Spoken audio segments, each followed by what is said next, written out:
Hello everyone, welcome back to my channel, The Intimacy Lab. Let me ask you something. Have you ever looked at the person lying next to you and felt like something invisible had built itself between you? She's still laughing at your jokes, still making dinner, still sleeping beside you, and yet the way she looks at you feels different. As if her eyes are there, but her mind, her heart, maybe her body, they're somewhere else. You tell yourself you're overthinking. You scroll through her phone one night while she's in the shower, but everything looks normal, too normal. It's as if every digital trace has been wiped with the precision of someone who wants to be invisible. And that's what hurts the most, not just the possible betrayal, but the feeling that you're 2 steps behind a truth you can't touch. This video isn't about stirring paranoia. It's about protecting your dignity, about understanding the modern emotional landscape where secrecy wears perfume and trust hangs by a thread. Today, we're going to explore 5 places she may be hiding the evidence, places you've never even thought to check. Not to weaponize your suspicion, but to bring clarity where confusion has been eating you alive. Let's begin with something most men don't realize. When a woman emotionally detaches, her body may still stay, but her patterns begin to whisper. Not scream, not confess, whisper, and you, if you've ever loved her deeply, will feel those whispers in your gut long before you see them in her texts. The first place she hides the evidence is in the silence between the pings. Most people think cheating is hidden inside the phone. The messages, the call logs, but I want you to notice what's not there, the deleted gaps, the unusual quiet. The phone that once buzzed freely on the table now flipped screened down. The Instagram that suddenly stopped posting or started posting with filters you've never seen her use before. It's not always in the messages. It's in the absence of messages. The patterns change. She used to send you random photos in the middle of the day. A coffee, a dress, a quote. Lately, nothing, and when you ask, she says she's just tired or busy with work. But that's not new. What's new is the emotional absence. You feel it, and if you bring it up, she makes you feel crazy for even noticing. Because that's the game, the first layer of hiding isn't physical, it's emotional. It's the reorganization of where her energy flows. Now, let's go deeper. The second place she hides evidence is in the apps that don't look suspicious. You look at her phone and check WhatsApp, Instagram, maybe her texts, but did you check her photo vault apps? Did you notice that she suddenly has a second Pinterest account, or that her Amazon order history no longer reflects her tastes? Women are clever not because they're deceptive by nature, but because when they emotionally detach and feel unseen, they begin to build a new world that doesn't include you. A parallel life. Sometimes that life starts in something as simple as a Google Drive folder with a password you'll never guess. Or an old Snapchat account she reactivated, maybe a Discord server, maybe a notes app that looks innocent but contains locked folders with heart-shaped emojis as the title. And before you label this manipulative, understand something deeper. Women don't just hide cheating because they want to play games. Often they do it because they're already gone inside, and the act of hiding is their way of testing whether you'll notice they're disappearing. It's tragic, but it's real. So you see, the places she hides things aren't always where you expect. They're not in the obvious, they're in the emotionally charged, the overlooked, the subtle, because women are emotional creatures, and when they cheat, it's often not about sex. It's about being seen, desired, worshipped, and when that dies in a relationship, the betrayal often begins long before the physical act. There's something else I want you to notice. The third place she hides evidence is in shared spaces you never think of as personal. Your car, your home, your bathroom drawer. You see, most men don't notice when new scents appear that weren't bought with them in mind. A new body spray, a lip gloss in a shade she's never worn around you, A receipt from a place you've never been, tucked behind a sun visor, dropped in the cup holder, thrown into a shoe box at the back of your closet.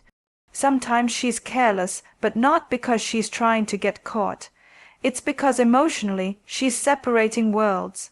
There's you and there's him, and she's starting to forget where she left traces, not because she wants to hurt you, but because she's no longer thinking about what would hurt you. And I know that's hard to hear, but we cannot talk about truth without a willingness to sit in discomfort. That's what intimacy demands, not blind trust, but open eyes. The bathroom drawer, have you checked it lately? The kind of hair tie she never wore before, a new perfume you didn't buy her, skincare products that weren't part of her routine 6 weeks ago. Maybe a brand you once joked about hating, and now it's in her morning ritual. It's not always the evidence that screams affair. It's the small personal shifts that reveal a psychological shift in loyalty. A woman who's falling for another man doesn't always bring him into your bed. She brings his influence into her rituals. Her body begins to belong to someone else before you even realize it. Not sexually, but energetically, emotionally, and that is what makes this so hard to detect, and so painful when it's confirmed. Because you want to believe she's still yours. You want to believe the change in her laugh, in her schedule, in her scent is just coincidence. But deep down, part of you is mourning something that's still standing in front of you, but has already emotionally left. You're not crazy for feeling that. You're awake, and being awake means asking yourself hard questions. Not to destroy your relationship, but to honor your own truth, because no man deserves to live in limbo. And no man should be gaslit for noticing what his soul already knows. Now that we've begun peeling back the layers, the silence between the texts, the secret apps that don't look suspicious, the small shifts in shared spaces, let's keep going. There's more, and what comes next might surprise you even more than what you've already heard. Let's take a breath here. Because what we're uncovering, it's not just about deception. It's about disconnection. The kind that creeps in so quietly, it almost feels like your fault for not catching it sooner. But here's the truth most men carry silently. You can be a good man, a loyal partner, a provider, and still be betrayed. Not because you failed, but because sometimes what you offered no longer fed the part of her that was starving. Let's go on. The fourth place she hides evidence is in her emotional transactions with friends, specifically the new ones. And I don't mean just girlfriends.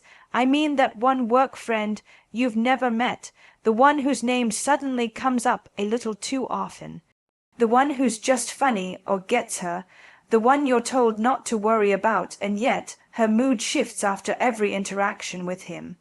You see, cheating rarely begins with a naked body. It begins with a shared laugh, a DM that made her feel seen, a coffee just to catch up, that turned into emotional dependency, and it's so subtle, so easily dismissed. But if you listen closely, her tone gives it away. Her stories are longer when they include him. Her eyes light up with a softness she used to reserve only for you. What makes this even more complex is that women will often use their closest female friends as emotional shields. If you ask where she's going, she might say, just out with Emily. And that's not a lie. Emily might be there. But Emily doesn't know everything, or maybe Emily does, and she's the alibi, the gatekeeper of the version of your partner you no longer have access to. You ask questions and feel guilty for even asking. She gets defensive, says you're being controlling. But something in her rhythms has shifted. Her loyalty, it no longer feels fully yours. Here's something most people don't talk about. Women don't always hide the affair, they hide the emotional replacement. And if that friend, whether male or female, now knows more about her day than you do, then the affair may have already begun. Maybe not with lips, but with words, and emotional cheating is often the precursor to physical betrayal. Not the other way around, but let's go even deeper. The fifth place she hides the evidence is in the things she suddenly wants to return to you. Let that settle, because this one is tender, and if you've been through it, you already know what I mean. Maybe it's an old hoodie you gave her that she suddenly folds neatly and places on your bed. Maybe it's a playlist you once made together, now removed from her library. Or a shared Google Calendar event, mysteriously deleted. When women detach, they don't always scream it. They release things slowly, gracefully, like they're cleaning up a room they don't plan on re-entering. It's heartbreaking, really, because you think she's organizing, you think she's decluttering, you think she's trying to simplify her life. But in reality, she's untangling herself from you, one memory at a time, and the way she does it is often so kind it feels cruel. She gives things back with a soft smile. She says, "I thought you might want this," when really she means, "I no longer need this part of us." She's making space for something, for someone. And you stand there holding a piece of clothing or a book or a gift card you once shared, and it feels like you're holding the ghost of a relationship that's still technically alive. It's not just about what she hides, it's about what she lets go of. The most painful part of betrayal isn't always the lie. It's the erasure of the love that once felt sacred. It's watching her re-edit the story of us into a story of me and realizing you no longer have access to the latest chapter. You ask her if something's wrong, she says no, you ask again, she rolls her eyes, tells you to stop being dramatic. And you feel yourself shrinking, like the more you try to hold on, the more she slips through your fingers. This is the invisible violence of emotional distance. It doesn't leave bruises, but it scars your trust. And it makes you question your own worth. But hear me now, her betrayal is not proof of your inadequacy. It's proof that somewhere along the line, intimacy was replaced with routine, and instead of repairing, she rerouted. That's not your shame to carry. Still, knowing doesn't stop the ache. You want to confront her. You want to ask direct questions. You want to believe her answers, but you also want to protect yourself from becoming paranoid or obsessive. And that tension between clarity and denial, that's where many men lose themselves. You don't have to lose yourself.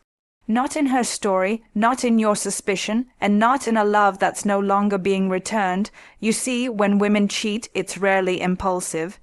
It's layered, emotional, quiet, and the signs don't show up on her phone as much as they show up in her behavior, and in the spaces she's quietly emptying of you. These 5 places, the silence between the texts, the hidden apps, the shared spaces, the emotional friend, and the returned belongings, they're not just hiding spots. They're signals that your relationship is gasping for oxygen, but the truth, you're strong enough to face it. There's a kind of silence that happens after a storm, and then there's the silence before one. You've been sitting in the second kind. Waiting, watching, listening for something she won't say, but you feel it anyway, the change in how she hugs you, a second shorter. The change in how she says love you, still warm but practiced, polite, that's the emotional residue of a woman who is here but isn't. And when you try to understand what's changed, the hardest part is this. She may still be doing the right things, but not with the same soul. So let's look at what happens next, not just where she hides the evidence, but why these places are chosen. Because to fully understand the betrayal, you must understand the psychology behind the secrecy. When a woman cheats, she doesn't start with deletion. She starts with duality, 2 identities, 2 stories, 2 versions of herself, one that exists with you and another that thrives where you can't see her. And she doesn't always want to leave. She just wants to feel alive again, desired, understood. Some women don't cheat to escape you. They cheat to escape the version of themselves they've become around you. Now, that's difficult to hear, I know, but I'm not here to blame. I'm here to shed light because clarity is kinder than confusion.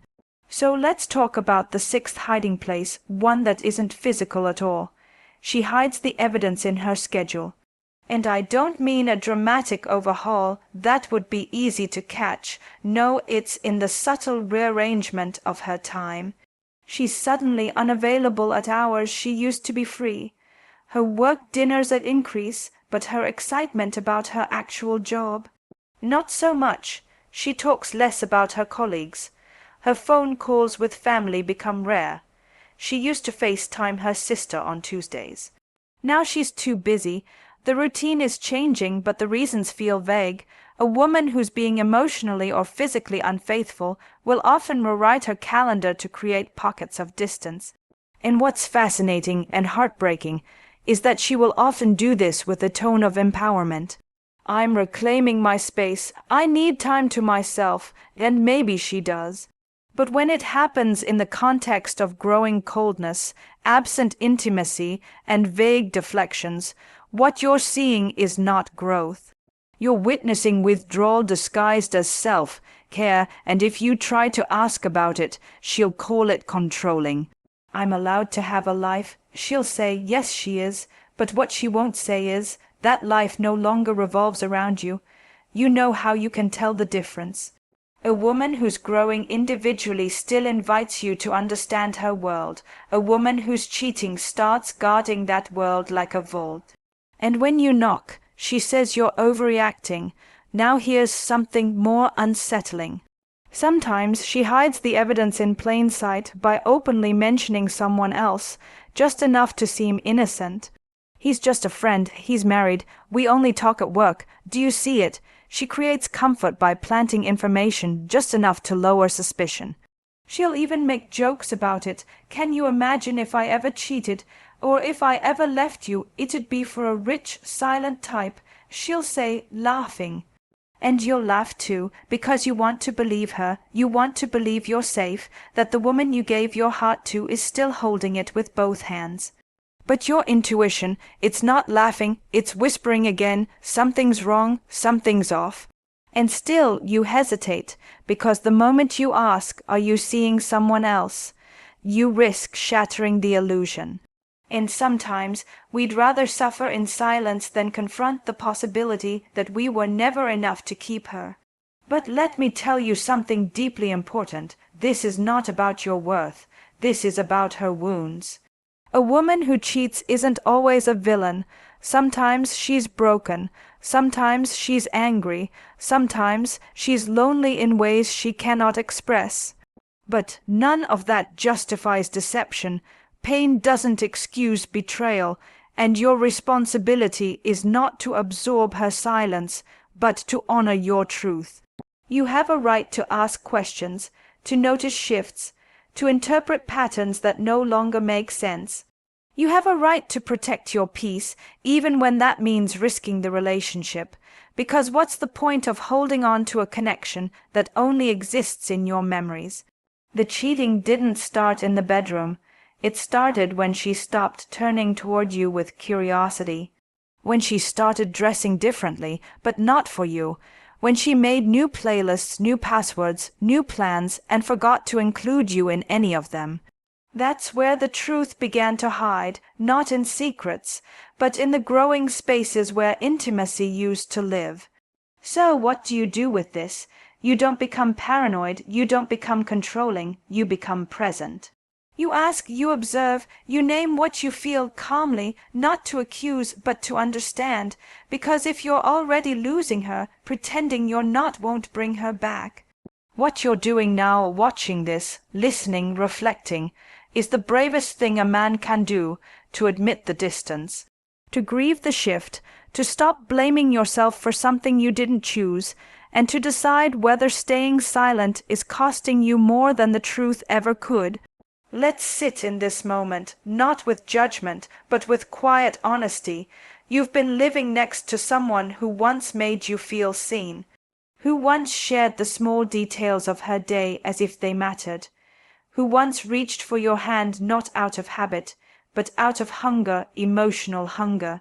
But somewhere along the way the hunger faded, not for attention, but for connection, and in its place came this quiet, this strange, uncomfortable stillness.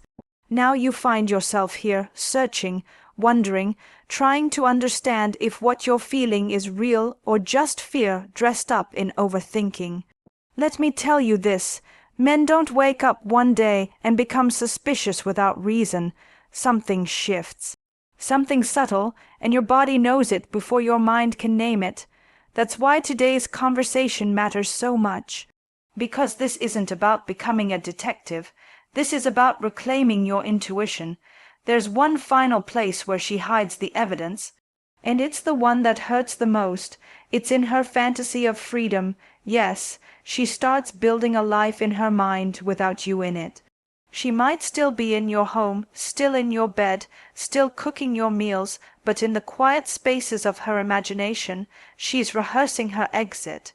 She's dreaming of a different version of herself, unburdened, unfiltered, and untied. And that fantasy doesn't always include another man. Sometimes it just includes not being with you, and here's how you notice it. Her patience runs shorter. Her apologies become transactional. The way she touches you lacks warmth, or she avoids it altogether. Even in sex, she feels elsewhere, not always colder. Sometimes she's even more intense, but that intensity doesn't feel like passion. It feels like performance. You start to wonder if she's doing it to distract you, to overcompensate. Or maybe, and this is harder to compare, and it's in those little moments, those seconds after intimacy where she turns away instead of toward you, that you realize she's already somewhere else. You're no longer the center of her emotional world, and when you try to talk about it, she gets angry. Or indifferent, as if you're making something up that isn't there, and that gaslighting, that rewriting of your experience, is what breaks your trust even more than the possibility of another man. Because when someone cheats, it's not just their body that leaves, it's their integrity that leaves first. And if they can't be honest about their distance, they won't be honest about their betrayal either. So here you are with all the pieces in front of you, the phone that's too quiet, the apps that hide in plain sight, the belongings that disappear or reappear too perfectly, the friends who suddenly mean more than you, the calendar that feels curated for someone else, and now the fantasy world she lives in when she looks out the window and smiles at nothing. You see it, you feel it, but what do you do? The answer isn't simple, because every relationship has seasons. And every woman has wounds. But here's the line. If a secret world is starting to destroy your sense of reality, if you're being gaslit, blamed, ignored while your soul is quietly breaking, then the betrayal has already begun, whether or not you catch it in her phone. The healing doesn't come from catching her red-handed. It comes from no longer abandoning yourself to keep her close. You deserve transparency. You deserve warmth that doesn't feel earned. You deserve a partner who invites you in, not one who builds walls and calls it space. So what now? You don't need to rage. You don't need to threaten. You simply need to choose your truth over the illusion. If she's still there, emotionally, mentally, physically, then you can have a conversation, a real one. You can say, I'm not accusing you, I'm inviting honesty, I've felt a distance, and I want to know if we're both still trying or if I'm here alone. And if she denies, if she deflects, if she blames over and over again, then that's your answer too. Because a partner who still wants to love you will lean into that conversation, not run from it, and if she confesses, then at least you've traded suspicion for clarity. At least you can stop bleeding in the dark. Remember this, you are not foolish for loving deeply. You are not weak for staying hopeful, but you become powerless the moment you betray yourself to keep her.